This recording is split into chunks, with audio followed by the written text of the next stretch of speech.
Olá, meus amigos, estamos começando mais um planejamento de trabalho para a última segunda-feira do ano de 2024. Temos pela frente um jogo do Manchester United, um jogo do Chelsea e dois times muito interessantes se enfrentando que já complicaram a vida dessas duas equipes, United, Chelsea, Newcastle também é uma equipe difícil, que é o jogo do Aston Villa com o Brighton. Então é uma segunda-feira bem interessante de Premier League. Meu nome é Theo Borges, esse é mais um Bom Dia Mercado, nosso planejamento diário sobre apostas e trade aqui no YouTube. Eu espero conseguir te ajudar a fazer o melhor planejamento possível para essa segunda-feira, dia 30 de dezembro.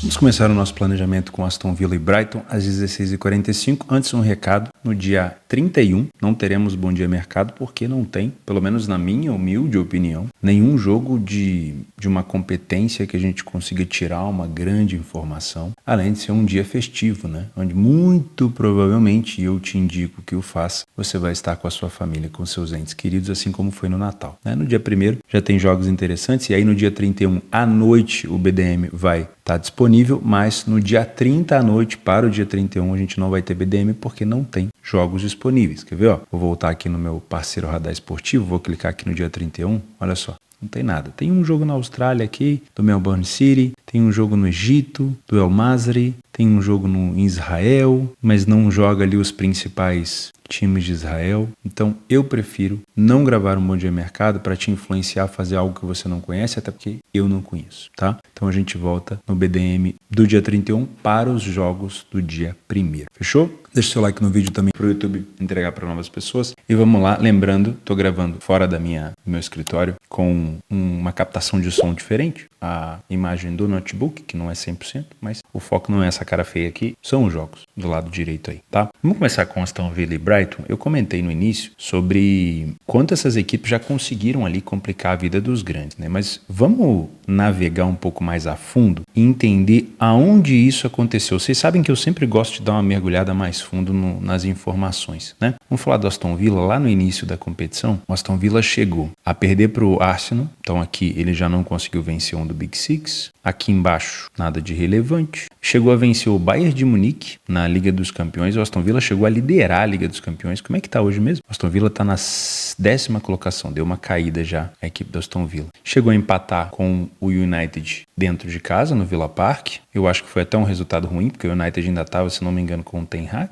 Perdeu de goleada para o Tottenham. Perdeu para o Liverpool. Deixa eu ver quem que o Aston Villa surpreendeu. Ó, perdeu para o Chelsea e veio surpreender o City nesse momento ruim da equipe do Guardiola. E na última partida perdeu para o Newcastle. E aqui a gente tem uma boa informação, ó. O Duran, que é um jogador que vem marcando gols importantes, foi expulso, então ele não joga contra a equipe do Brighton. Falando na equipe do Brighton, nós temos uma equipe que aí sim, essa conseguiu surpreender de fato muita gente, ó. Lá no início da Premier League, o Brighton já venceu o United por 2-1, que é um time que a gente vai comentar hoje, né? Depois, ele empatou com o Arsenal no Emirates. Não é fácil de tirar ponto do Arsenal de lá. João Pedro marcou o segundo gol. Depois, ele perdeu para o Chelsea, ganhou do Tottenham e foi eliminado pelo Liverpool da Copa da Liga Inglesa e além de ter perdido para o Liverpool também na Premier League. Mas ele saiu na frente aqui em Anfield, hein? Isso é bom de salientar. Também venceu o City. Ninguém respeita mais o City, né? O City, além de perder do Aston Villa, também perdeu do Brighton. E recentemente não venceu ninguém. Venceu o Bournemouth fora de casa, mas até então vem de 6 jogos sem vitória. Então essa é mais uma boa informação. Ele não perdeu nenhum dos jogadores importantes, mas ele vem de 6 jogos sem conseguir vencer, no geral, na Premier League, tá? Vamos voltar agora para a gente falar sobre o PDF de apoio. Eu tô gravando no notebook, então eu ainda sinto um pouco de dificuldade de navegar nos atalhos aqui com uma mão só. O Aston Villa, se não me falha a memória, o único jogo que ele perdeu em casa foi para a equipe do Arsenal. Deixa eu voltar aqui para conferir se é isso mesmo. Foi bem no início da competição. Aqui, ó. Foi no primeiro jogo que ele fez em casa, no segundo jogo da competição. 2-0 Arsenal. Foi o único jogo que ele perdeu dentro de casa. De lá para cá, o Aston Villa conseguiu uma sequência de 8 jogos sem derrota, com 5 vitórias e 3 empates, sendo 3 vitórias consecutivas. O Brighton já vem numa fase ruim. São 3 jogos sem vitória fora de casa e são 6 jogos sem vitória no campeonato. Porém, o Brighton tem uma taxa de sair na frente do placar muito alta. Isso coloca em risco qualquer tentativa, qualquer expectativa que você possa ter de só pensar em trabalhar contra o Brighton ou a favor do Aston Villa. Porque quando você eleva o seu número de vezes que você sai na frente para próximo de 80%, a gente não está falando aqui de um número baixo. É muito, mas muito maior do que a grande maioria das equipes, inclusive equipes maiores do que o Brighton. Então é uma equipe que você precisa ter cuidado para trabalhar contra no trade, para trabalhar a favor do Aston Villa num punch, porque muito provavelmente o Brighton deve ter chances de marcar gol aqui no Aston Villa e pode sair na frente do placar, complicando muito a sua metodologia. Por exemplo, o Brighton não falhou em marcar em nenhum jogo fora de casa. Isso já chama a nossa atenção para uma possibilidade de um jogo over, porque se ele tende a marcar e o Aston Villa também marca com frequência, pode ser um bom jogo para gols. O time do Brighton teve em quase 80% dos jogos ambas marcas. É uma equipe também que sofre com muita frequência. Não é uma equipe de golear e de sofrer goleadas. Média de 1,5 gols marcados e sofridos, mas é frequente o número de vezes que ele consegue marcar, tá? O Aston Villa não sai tanto na frente do placar, praticamente metade do que o Brighton consegue, mas é uma equipe que falha pouco em marcar e que também sofre com frequência. Então a gente tem uma tendência aqui, vamos voltar aqui para o nosso querido radar esportivo, de um jogo de pelo menos 2 gols de expectativa, né? E eu já vou marcar aqui também o fato do favorito poder se complicar. Tel. Mas o Brighton não vence a 6 jogos. Eu sei, mas ele sai na frente em quase 80% dos jogos e ele não falhou em marcar em nenhum jogo fora de casa. Isso quer dizer que ele pode sair na frente do Aston Villa, que é uma complicação, e ele pode empatar um jogo que está na frente do Aston Villa. Então é uma outra complicação. Ele pode forçar o Aston Villa a ter que jogar muito mais. E ele também pode vencer o Aston Villa no Villa Park. Então, para mim, é um favorito que pode se complicar. O que você faz com essa informação? Só fica atento. Não vai tanto afoito, tá? Para mim, dá para trabalhar a correção de preço com um pequeno detalhe. A correção de preço contra o Brighton deve ser feita com muita cautela, porque é um time safado, tá? Muito cuidado. Para mim, é uma possibilidade também de ambas marcas, e a gente tem que trabalhar com cotação aqui. 1,57 é baixo, se for mais alto no live pode ser interessante. Deixa eu dar uma olhada como é que está o número de 2,5, mas a cotação do 2,5 a 1,61 ela não começa tão ruim assim. Vamos dar uma olhada o que o mercado diz aqui, pelo menos a estatística de gols. 78% dos jogos do Aston Villa em casa foi com over 1,5, mas apenas 56% com 2,5. O time do Brighton já puxa mais esse jogo para um 2,5. Aí depende muito do contexto, né? Eu acho que o Brighton na frente do placar, como o Brighton é uma equipe bem agressiva, ela tende a puxar esse jogo para o 2,5. Agora, um jogo que se arrasta 0-0 no primeiro tempo, eu não sei se eu entraria a favor de 3 gols no segundo. Eu acho que no máximo eu pensaria no cenário para 2 gols. Aí com uma cotação do 1,5 mais alta seria interessante. Momento dos gols, olha que curioso. O Aston Villa não é de marcar nem de sofrer tanto no início, mas ele marca muito no meio e sofre muito também no meio do primeiro tempo e marca muito e sofre muito no final do jogo. São os momentos de maior quantidade de gols marcados e sofridos do Villa. O Brighton já acelera muito no início. É uma equipe que marca tanto na saída do primeiro tempo quanto na saída do segundo e sofre com muita frequência nos minutos finais. Então isso daqui, eu gosto muito de selecionar para vocês verem. Essa parte aqui dos 76 ou 90, um jogo desempatado para buscar mais um gol, pode ser interessante. Aí tanto faz se é 0,5, se o jogo está 1-0, se é o over 1,5, se o jogo está com 2 gols, se é o 2,5, você vai adaptando no momento à medida que o mercado for apresentando para você, tá? Dos principais jogadores, o Aston Villa conta muito com o Jan Duran, mas ele está expulso, né? É um dos artilheiros da equipe com 7 gols, mas ele não joga contra a equipe do Brighton, então toma muito cuidado com isso. O Ollie Watkins é o segundo goleador da equipe, seguido pelo Morgan Rogers, com 5 gols. O Brighton tem o seu maior artilheiro, o Welbeck, com 6 gols, e o João Pedro, brasileiro, com 4 gols, tá? O maior assistente da equipe também é o João Pedro. Então, para mim, tende a ser um jogo de gols, de preferência se houver um gol cedo aqui no jogo, para potencializar ainda mais. Porém, se for trabalhar no 0-0 a correção de preço, toma cuidado com o Brighton. Tá? O Brighton complicou a vida de várias equipes grandes, mas ele vem de 6 jogos sem conseguir uma vitória. E o Aston Villa não complicou a vida de tantos grandes, somente do City, mas ele vem de 8 jogos sem derrota dentro de casa e 3 vitórias consecutivas na sua casa. Fechou?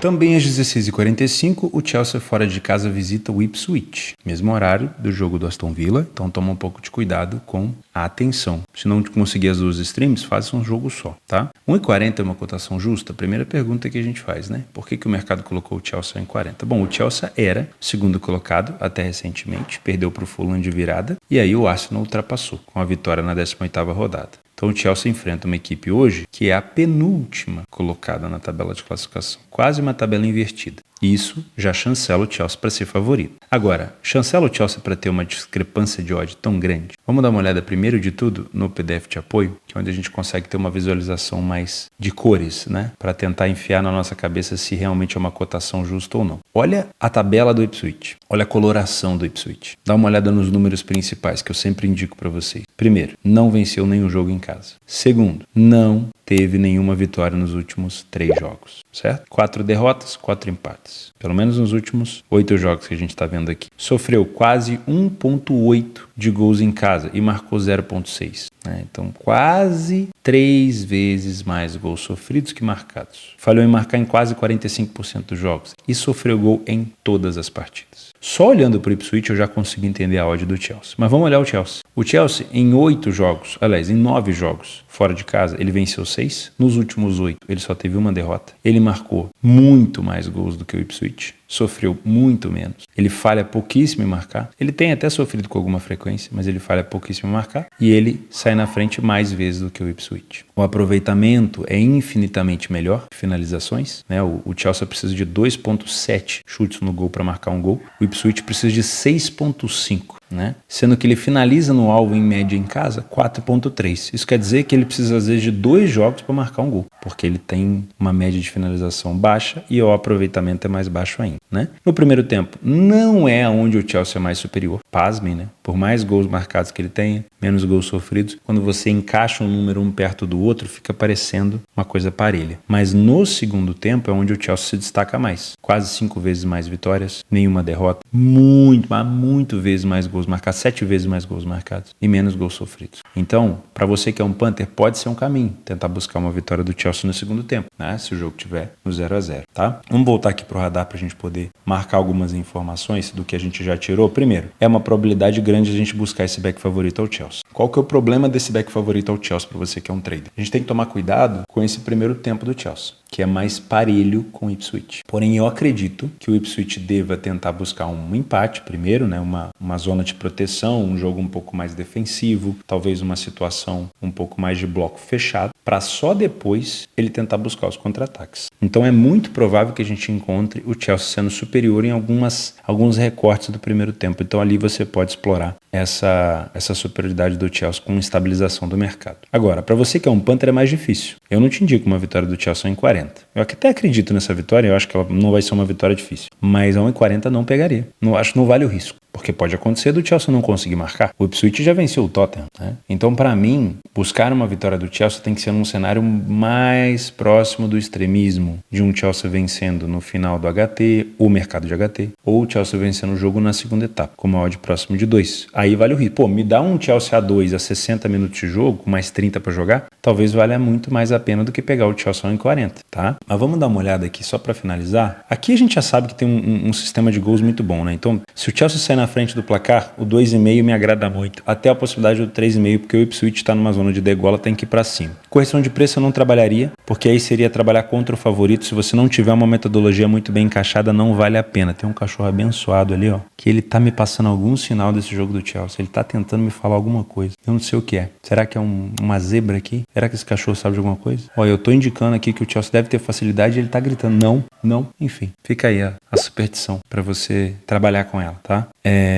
Então, correção de preço é mais difícil, porque trabalhar contra o Chelsea é muito mais complicado. E o ambas marcam, o Ipswich não marcou quase contra ninguém, né? Ou seja, quase 2 jogos para marcar um gol. Então o Chelsea tem que fazer muita força para tomar um gol aqui. Mas vamos finalizar só com a parte dos momentos dos gols aqui, para eu dar uma olhada na hora que o Chelsea acelera. Ó, curiosamente, o Ipswich marca a maioria dos seus gols na saída do jogo. Então, se você puder evitar, e o Chelsea sofre com muita frequência nos minutos iniciais, se você puder evitar sair entrando no mercado a qualquer custo, o juiz apitou, você já tá querendo entrar igual um maluco, calma, porque o Ipswich costuma querer assustar nos minutos iniciais. E eu lembro que eu assisti um jogo do Ipswich em casa, foi logo no início do campeonato. Eu não sei se foi contra o Liverpool ou se foi contra o City. Que eles começaram exatamente assim, criando bola parada, chutando no gol e vamos que vamos. Só que aí depois, vai miando. Então esses primeiros 15 minutos dá uma segurada na bunda da cadeira e na mão, e aí você vai se posicionando depois, tá? O Chelsea cresce muito nos minutos finais, a somatória, 61% dos gols do Chelsea são marcados no segundo tempo. E o Ipswich acaba sofrendo mais no final do primeiro, olha aí uma possibilidade de trabalhar vitória do Chelsea no HT, e no final do segundo tempo. Tá bom? Então, acho que é isso. Tomara que esse cachorro não saiba de alguma coisa, porque... E se ele souber também, tomara que você pelo menos pegue uma cotação que vale a pena o risco. Chelsea perdendo, você perdendo dinheiro, que seja pelo menos uma cotação que valeu a pena o risco, para que na somatória você consiga ter lucro. Agora, se você ficar trabalhando a qualquer preço, de qualquer maneira, nem o cachorro te dando sinal, a gente vai conseguir livrar você do prejuízo no longo prazo, né? Ou livrar nós mesmos, né? Que bonito. No longo prazo do fumo. Vamos pro próximo jogo. 15 minutos depois dos dois jogos que a gente acabou de comentar, o United enfrenta o Newcastle. Você já sabe o que eu vou falar por aqui, né? Você já sabe. O United não é um time confiável. Ainda que o Ruben Amorim seja um treinador, na minha opinião, melhor que o Ten Hag. Só que o United não se encaixou ainda. Não é um momento ainda de confiar no United. Futebol é momento. Olha o City como é que tá. O momento quando é ruim, cara, é ruim. Então, o United teve aquela ascensão com a vitória no Etihad contra o City. E aí depois, eliminação da Copa da Liga Inglesa. E depois derrota. E agora mais uma derrota. Ou derrota ou empate, né? No último jogo. Deixa eu conferir aqui. Foi o quê? Foi uma derrota pro Wolverhampton por 2-0. Então, ó.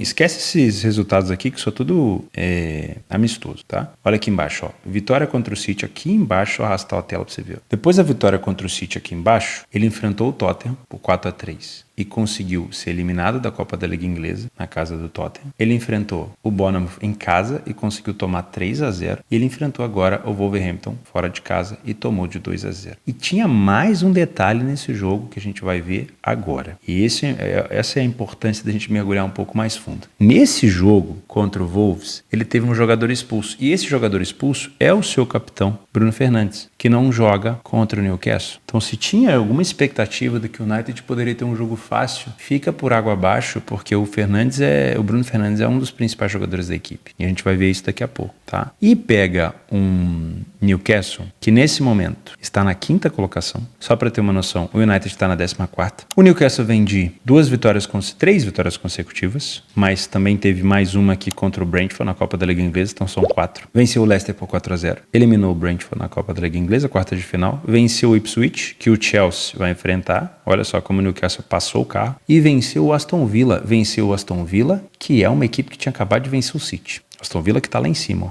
na tabela de classificação, na 9ª colocação. Então, não é um Newcastle bobo. Se eu tivesse me deparando aqui com uma cotação do United de favorito, você já saberia que eu ia colocar aqui que o favorito poderia se complicar. Mas o mercado, ele não é bobo. Ele não vai colocar o United como favorito. Nos últimos jogos, olha só como o Newcastle está parecendo bandeira de festa junina, né? Aqui não me agrada muito. Vitória, derrota, empate. Derrota, vitória, empate. Derrota, vitória. Aí não tem santo que ajude. Não tem nada que ajude o Newcastle fora de casa. Porque não consegue criar uma sequência. Não teve nenhuma vitória em sequência. Venceu só 3 jogos. Ah, mas o último jogo ele venceu. Beleza, mas quem me garante que ele vai conseguir mais um? O United vinha de bons resultados e conseguiu perder 2 seguidas. Então é uma preocupação, né? Em relação à iniciativa, o United conseguiu sair na frente o dobro de vezes que o Newcastle. Esse é um grande problema do Newcastle, uma equipe que não tem conseguido abrir o placar. Se eu não me engano, o último jogo que ele venceu o Ipswich por 4-0, ele saiu na frente. Óbvio, né? Se eu não me engano, não. É óbvio. Mas saiu bem no início. E aí construiu uma goleada por 4-0. Mas não é comum a equipe abrir o placar. Tem que melhorar isso, né? Falha pouco em marcar, isso é bom, isso é legal. E sofre com frequência. Também tem que melhorar isso daqui. O United falha em marcar mais do que a equipe do Newcastle, mas acaba sofrendo com menos frequência. Só que quando você olha gols marcados e sofridos, é praticamente idêntico, né? Então o mercado está correto em fazer isso daqui, ó, colocar uma odd praticamente parelha, né? Primeiro tempo dá pra ver que os dois batem cabeça, praticamente igual, gols marcados, vitórias e tudo mais. No segundo tempo eu vou elogiar um, mas eu também tenho que elogiar outro. O número de vitórias é igual, de derrotas do United é maior, mas o número de gols marcados e sofridos é praticamente igual, né? Em relação a over, 78% dos jogos do United em casa e 67% dos jogos do Newcastle fora com over 2,5. Isso aqui passa uma informação de que esse jogo tende a ser um jogo para gols. Principalmente se o jogo terminar desempatado no primeiro tempo.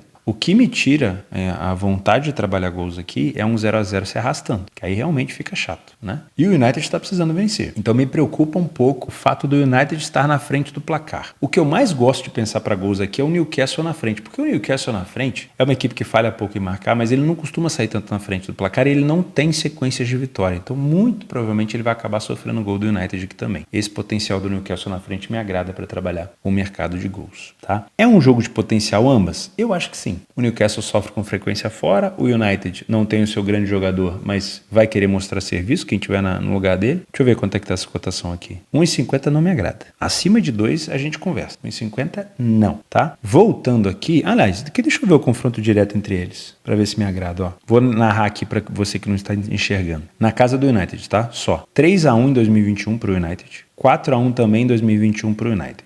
Nessa época o Newcastle não jogava bola ainda, né? Depois, 0-0 em 2022, 2-0 na Copa da Liga Inglesa para o United, 3-0 para o Newcastle em 2023 na Copa da Liga Inglesa, e aí no último jogo 3-2. O último jogo foi sim um jogo mais over, porém teve uma sequência de jogo under por aqui, tá? 0-0 e 1-1. Então se for trabalhar gols, eu ficaria no máximo num cenário de 2 gols. Se eu ver um jogo com 2-0 ou 0-2, eu posso pensar em buscar mais um over limite, porque aí o 2-0, né, o 2 gols de diferença acaba estimulando, né, uma equipe que está em vantagem a sair para o contra-ataque. Olha nos momentos dos gols, ó. Maioria dos gols marcados do United, final do primeiro tempo e meio do segundo. Maioria dos gols sofridos do United, final do primeiro tempo, início do segundo. Onde acelera, acaba sofrendo também. Newcastle marca mais final do primeiro tempo, início do segundo e também nos minutos finais de jogo e sofre com frequência no meio do primeiro tempo e no final da partida. Principais jogadores do United, como eu já falei, Bruno Fernandes aqui em cima com 4 gols e 5 assistências, não estará disponível. Já é o segundo cartão vermelho que ele toma. Já vi muita gente xingando o Bruno Fernandes, muito torcedor do United xingando o Bruno Fernandes. O